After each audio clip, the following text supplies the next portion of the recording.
Let's start this evening with Cynthia Harrington, an Army National Guard vet in Indiana. I so enjoyed her evocative writing about a county fair and another about a trip on the bus. And I think she enjoyed the writing, particularly to the piece she has chosen to read to you this evening. So, Cynthia, the world is yours. And when you tell me to, I'll put up the visual that you wrote to.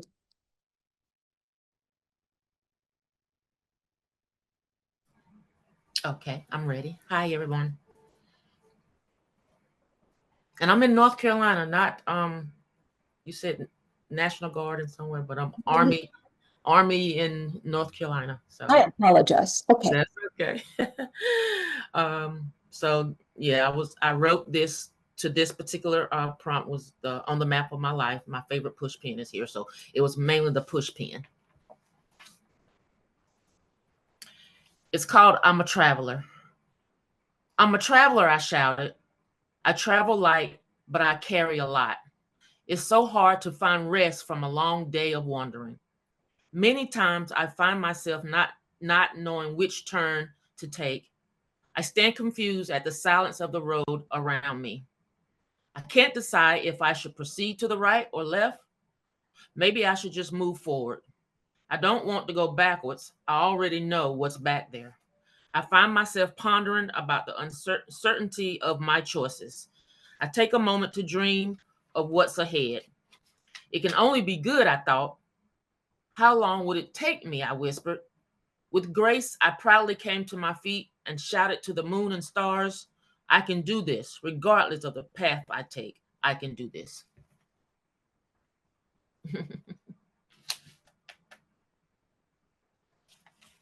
And that was my first one. That is absolutely lovely. Are you going to share another one with us? Yep, I'm going to show you one more. Okay. This one, I believe you gave us the prompt. I should have seen it coming. That was just the prompt she gave us. So this one is, I should have seen it coming. The alarm buzzed without a care at 6:15 a.m. I'm supposed to be on the subway leaving station A at 6:45. It's a 30-minute walk from my home to the station, not including my daily stop at Jasmine's Cafe for a large coffee with oat milk and one of her freshly made blueberry muffins for later. As I rushed from my bed to the bathroom, all I could think of was, I got this. It became a struggle to get my hair just right, so I decided on a non-entertaining ponytail. I knew I couldn't make it, but at least I wanted to try. As I approached the front door, I yanked my keys from the holder, clutched my briefcase. I darted out the door, only to trip and roll down the stairs onto the sidewalk, to only have Simba, my neighbor's dog, remove the perfection of my face with his watery tongue. Oh well, I should have seen it coming. Yay! Thank you, Cynthia. Oh my goodness. This is the kind of thing that we have been able to. It's just been such a treasure to be part of this class, I'll tell you. Thank you, Cynthia. You're welcome. Our next reader is Yewande Freeman, an Army spouse, and I hope I get this one right, from Glen Allen, Virginia. Yewande seemed to enjoy writing, particularly to the visual prompts. She wrote a fun piece about a photo of a dog typing on a laptop, but I think she's chosen 2 visual prompts to share with you this evening. So, Yewande, the floor is yours. You tell me when to put up a visual, and I will.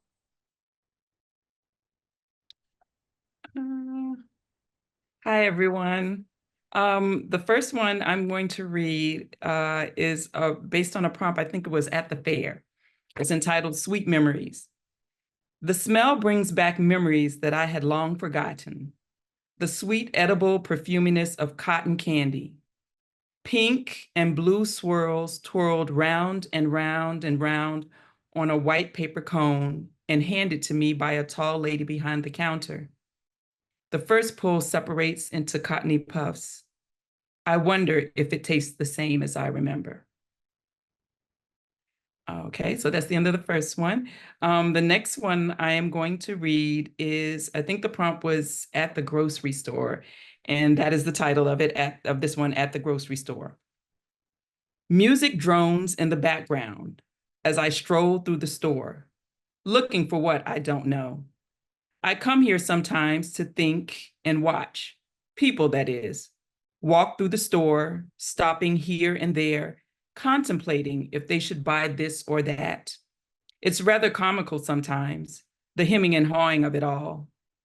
A voice comes over the intercom. A woman with a southern twang in her voice and gum in her mouth says that they're closing in 5 minutes. On aisle 5A, a man with a child stands in front of the cereal shelves. They're sure to run out of time. And that's the third one. If you can put up the visual for this one, the boy. This one is called The Center of Attention. In the space below, Kyle sits quietly, taking it all in, listening to the chatter of mothers as the different tones and pitches collide with one another. Macy's mom is the loudest. Her animated discussion of the loss of $20 somewhere between home and the grocery store the other day. Kyle feels a world away, forgotten, sad eyes reaching up, but not high enough. Mom won't notice until maybe the other mom stopped talking, that he's miserable and wants out. He'd rather be at the playground having an ice cream or playing with his dog buddy. I have a couple more. I'm almost done. So this one is called It's My Superpower. This one, I don't think I got a chance to share this with the class. I've told my sister 1,000 times that I have a superpower. She never believes me, though. I yelled through the bathroom door, "Hey, I know what you're doing in there."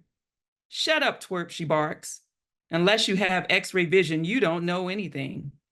She thinks that just because she's older, that she's smarter than me. I yell downstairs to Mom that Kayla won't open the door, causing Mom to yell up to her, "Open that door right this minute." Kayla doesn't know that my superpower is pushing her buttons. And then finally, and the last picture, the birds. This one is titled If Only. They've taken over. They've absolutely taken over. Perched like queens along the roofline and chimney, with puffed chests and bird shit dripping down once bright wood shingles. Hell, they can have the damned house. Oh, if Madeline could have been here to see it. She was a crisp one, a fire-breathing SOB. To see how they've picked apart the only thing that she ever really cared about. I only wish that they'd done it earlier. I would have loved to have seen Madeline's face. Thank you all for listening. Oh my goodness, thank you so much for sharing all of those. You're So welcome. let me just say that, and I think those of you who are not familiar with the class can tell, it's a distinct, how do I describe this? It's kind of like when I show a visual and we all read, it's like there was a prism and these rays of light are shooting off, and someone will see that picture and write about the birds, and someone will write about the death of a family, and someone else will write from the perspective of the boatman who brought the person to return. It's so intriguing to see where a couple of words or a picture take an entire Zoom full of people. It's quite fun. Anyway, our next reader is an Air Force vet from Indiana. Oh, by the way, thank you so much, Yewande, so much. Our next reader is an Air Force vet from Indiana, Dale Waller.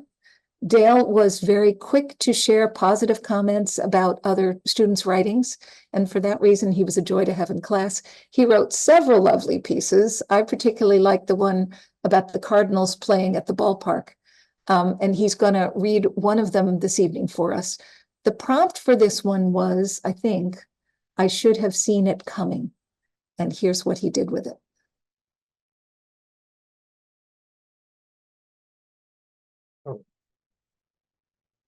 Hello, everyone. The prompt was, I still can't believe it happened. And that's still true. I still can't believe it happened. I was only 14. It was 1956. Halfway through junior high, old enough to wonder about girls, young enough to wonder why. Mom and Dad let me go on an excursion from Shops, which is what railroad people called my hometown, home of the sprawling building and repair shops. We're going to Cincinnati on the B&O. Shops was dead center on the B&O line, the old O&M, Cincinnati on the east, St. Louis on the west, the Reds and the Cardinals. The old Redlegs, that would be, and even older Red Stockings. These were the only big league teams that mattered, except for the one in New York City with Mickey chasing the Triple Crown. On summer evenings, bicycling around town, we could hear tired men with a cold one in hand, in their sleeveless undershirts sitting on the porch, perhaps just back from East St. Louis or Tower, and listening to the game of the night. But usually they were Cardinal fans. Cincy was my team. Me and 18 men are going to the Reds game on a special rail car. Me at 14. I can't believe it's happening. These excursion cars do not have a very savory reputation, as you can imagine, with more than a dozen baseball crazed and thirsty men on board. My grandfather, 2 uncles, and a couple of cousins spent nearly their entire working lives on this railroad. And here I am on my way to see Big Ted Kluszewski, Veda Pinson, Gus Bell, Joe Nuxall, and others of the mighty Reds on the rails they built and ran. I could have seen Chuck Harmon, the first Black Red, if they hadn't traded him to the Cardinals. Crossley Field, 1884, was one of the oldest ballparks for one of the oldest teams, all wood, loud with the sounds of stomping feet, creaking with age, smelling of the spills of the decades, and redolent with the aroma of National League Franks. I had a seat on the aisle about midway up on the first base side. For a youngster like me, it seemed kind of manly to hear the beer man, seller of Hoot Pole, Sterling, and some other Ohio River water brews, yelling, "Cold beer here?" The sun was shining bright on the right field, and Veda was there, fastest man in the league. Gus played third. Mighty Clue, with the torn off sleeves, played first. To my left, I could see the dreaded Cardinals looking so small in the visitors' dugout. The Reds had the lead, 2-0. 2 innings to go. Big Clue up, 2 men on, and he smacks one down the right field line and into the crowd. I feel like the luckiest teenager in the luckiest generation along the B&O line. Grandpa would be proud. Dale, thank you. Oh my gosh. Dale was an absolute delight to have in the class. He was usually first with a comment, always positive for someone. It's hard for me as the teacher because I'm so used to looking for the good things not to tell you, but I loved tired men with a cold one in hand. That was just such, there's a novel in those 9 words. Wow. Thank you so much for sharing that one, Dale, and thanks for your participation in the class. I would next like to introduce Ray Piper, an Army PR vet from Chantilly, Virginia, another kind commenter. I loved his piece about the ball game too, and his one night we wrote Match.com profiles for some very strange people, and then we had even stranger people meet them and go on a date, and we wrote that too, and his were great fun. So I don't know what he's going to read. We'll see. But here is Ray Piper. Hello. Hello, now that I'm unmuted. The very first prompt that we wrote was for the county fair. And it was always interesting because sometimes the time would be very short, which 5 minutes may sound like a lot of time, but to write thoughts is not. So we'll go, I'm gonna start with the county fair. Taking a deep breath, the smell is the thing I remember most. Fried dough underlaid with the earthy smells of hay and animals. I never thought I would be back to the county fair 20 years after leaving home. My family still lives here, but I left as soon as I could. As I crossed the police tape, FBI emblazoned on my jacket, there's a new smell to the fair. Blood.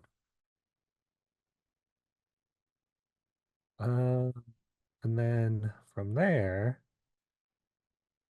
I'll actually read out the game because I was actually debating this one, but I really like this one too because it was just a fun way to do description. And What was the prompt for this one? this one was at the game. So we'll jump right in. The sun shines down, illuminating the field. This is honest grass and honest sky. No domes and no fake grass here. The faint hint of freshly cut grass still lingers in the air. The silence before the game is my favorite part of game day.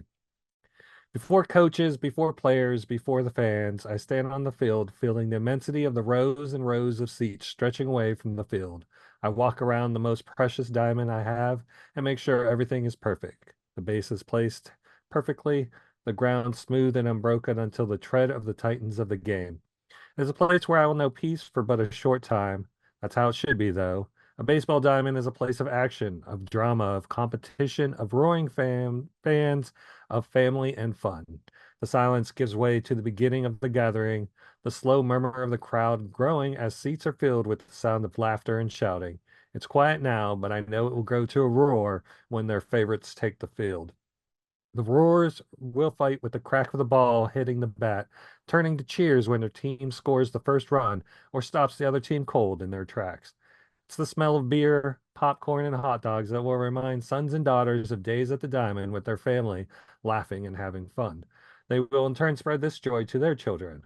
The game will end, the best plays will be dissected and talked about, new earned run averages and batting averages will be calculated. The Titans will leave the field. The lights will fade and the stadium will empty.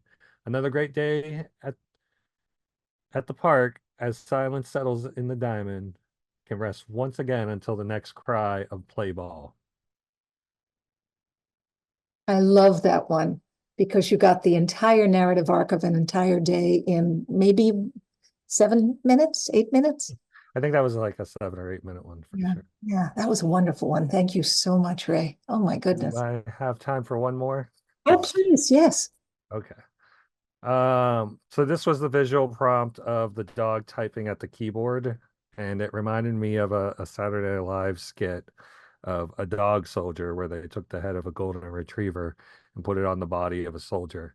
So this became the aftermath after that, after his project was canceled. So he was once the Department of Defense's newest weapon system, Dog Soldier, blending the best of the golden retriever and the body of a soldier. Unfortunately, those pencil pushers in the Pentagon couldn't see his greatness and sent him to a cubicle.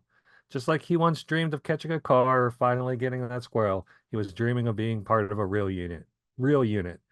Instead, he was trapped in his cubicle hell in front of a computer. Seriously, why had they made him if it was just to sit here staring at the wall? Didn't even give him a window. A window, though, may have broken his heart. He could vaguely remember what it had been like to be a regular canine. Those were pleasant days whose only duty was loyalty to his human. Now he only had the unloving superiors above him who didn't even value him as a tool. Someone knocked on his door. Ruff, he said. In came a young soldier, no rank on his chest, and a uniform so fresh it could have been issued the day before. Sir, Private Smith reporting for duty. Captain Dog Soldier asked. Yes, sir. I've been assigned to your office. Still confused as no one had ever worked with him since the scientists in charge of his development were fired. Wolf, he said, and nodded to the desk outside the door. Smith logged into his computer and immediately it dinged with the incoming of email rather than enemy fire. Dog Soldier already had sent his first assignment to review and analyze a status report for the Cat Soldier. This is Ray Piper writes Animal Farm. Loved it. Thank you. So in the class, thank you, Ray. So in the class, when we see a picture, we just get this rainbow of stories, and his was quite distinct. We really enjoyed that one. Thank you, Ray. Our next reader is Charlie Schletz, a Marine vet from Illinois, who one night graced us with a small charge of his, a lovely young lady. Charlie's writing, I think, to the photo of the old house, and about his writing to the photo of the old house and about a birthday party really resonated with the class. So Charlie Schlitz. Hello, I'm Charlie Schlitz, and yeah, I'm going to start with the birthday party one because I want to start light. Sometimes my writing can be off-putting, so I apologize, but this one is nice. All of the colors entwine in front of my eyes as you pick and place the flowers in lines. All of the reds in the rows match the tip of your nose as you concentrate on what you compose. Ah, this food looks divine, and it's just what I like. Love, you really tried to get it right. But the comers don't care as they fight and compare. But I can see you in the back by the stairs. And my friends and family don't want to play my favorite game. But you'll force them to. It's why I love you.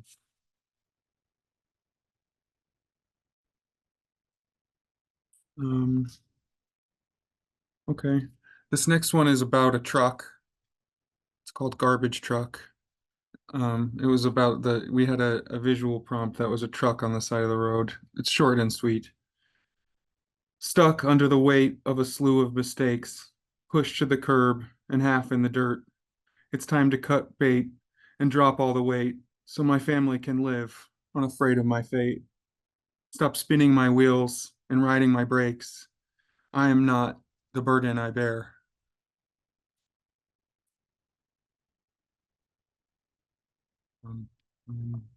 This one is about the house with the birds on it. As if in defense of all we hold dear, a gray ruin juts from the mouth of the harbor, like the last bloodied tusk of the last ancient beast, piercing the belly of the future and shouting, "Welcome to all strangers. You can rest here." And then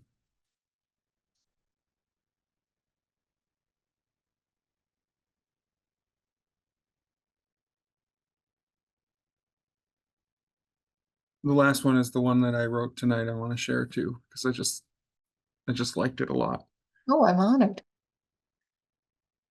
When the northern gale came south, it brought the cold, like a brace of daggers beneath its great silent cloak.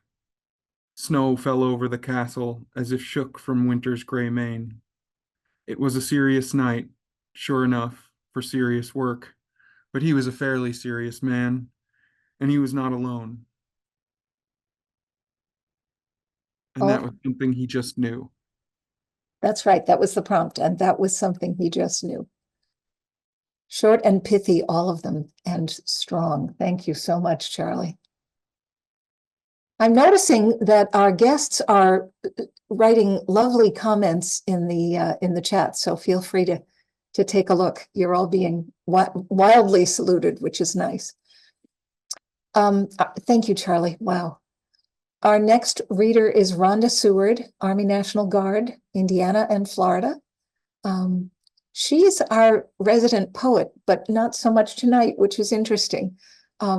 She wrote a beautiful poem to "One Man's Junk is Another Man's Treasure," and a lovely piece about county fair as well, but I don't know what she's going to read. We'll just have to see. So this is Rhonda Seward. Hello, everyone. Rhonda, is your video on? I think. Hold on.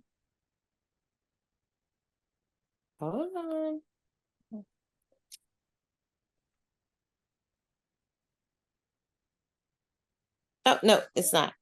Okay. Now it is. Hello, everyone. All right, I'm going to find you in just a second. There you are. Okay, great.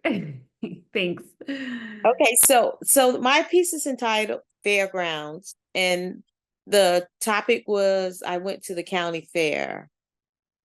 Ferris wheels amazed and gazed my stare. Sweet smells of sugary cotton candy in the air. Frolicking to funnel cake stand in clear sight. Popcorn, fried Oreos, street corn, and sounds deliciously right. Wandering to find the great pumpkin or the world's largest sunflower, hoping to see magical wonders upon the many shared hours. Maybe a snake charmer or a burly man strong, maybe a fiddler, a clown, or a mockingbird song. Maybe I'll go Friday or on a cool Saturday night to feel the breeze and smell and the smell of popcorn's tasty delight. Come with me to the fair or meet me there to embrace the joy and fun and food. Hurry up if you dare. The next one is called, the next one I'm going to do is the one from tonight that was, we were asked to write about that compliment. It hit me in the gut and knocked the breath from me as I sat on the balcony of my elaborate hotel room, looking out upon the beautiful cool waters, watching the wrinkles form abstract masterpieces in the sand, the moon so bright with an opaque glow under starlight diamonds mined in Africa's mines. Oh, the calm, peaceful ambiance, so perfect as virtuously opening to the womb of nature, giving way to worlds and horizons far beyond our familiar. I am grinning with awe and feeling blessed to behold such divine moments, blessed to have a sight to see the sea of dreams before me. I am following the shooting stars. Then you come and say, remember the day when you looked beautiful under the moon rising and your dress was gorgeous. I took no glory in used to be. And it's one more, let's see. This one was, we were given the prompt photographs, I believe it was. And it says, tucked away in the corner of this dusty old attic, an old box of heirlooms untouched by years. The box made of dark mahogany and worn with time, but held within its walls were remnants of a life once lived, were memories and preserved roses pressed between the pages of a forgotten book. Among the trinkets and the messages buried there were like yellow paper laced with photographs, faded and frayed at the edges, yet still capturing the moments of happiness. A young couple stood hand in hand, smiling under the golden glow of summer. Their eyes sparkled with the promise of a future they believed that would last forever and ever. But time had another choice.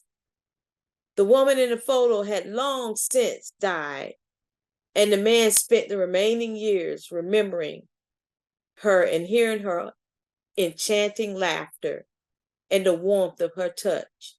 Each time he stumbled on this photograph, his heart would bleed and pain with sorrow, a reminder of a love that once was, but will never be again. He traced her face with his fingertips, recalling the night that they danced together under stars in a careless whisper, and the dreams that they shared. But as the years wore down and memories began to blur, fading like photographs, all was left a hollow ache, a longing for something that had once been.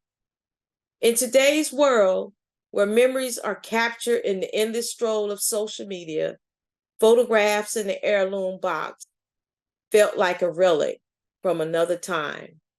The couple's love story, immortalized in a single snapshot, now seemed fragile in comparison to the curated lives displayed online, where happiness is filtered and polished and faded again for the world to see. Yet as the man gazed at this photograph, he remembered times simpler more beautiful, and understanding that the photographs may fade, but love represented here will live forever, unblemished by the passage of time. And that's all. Rhonda, I'm so glad you read that one. I think that was my favorite of the many that you wrote in our 6 weeks together. Thank you. Loved the man caressing his wife's face on the photograph. It was just really lovely. And thank you for it. She didn't read that much poetry. This is our poet. I was surprised. Thank you, Rhonda.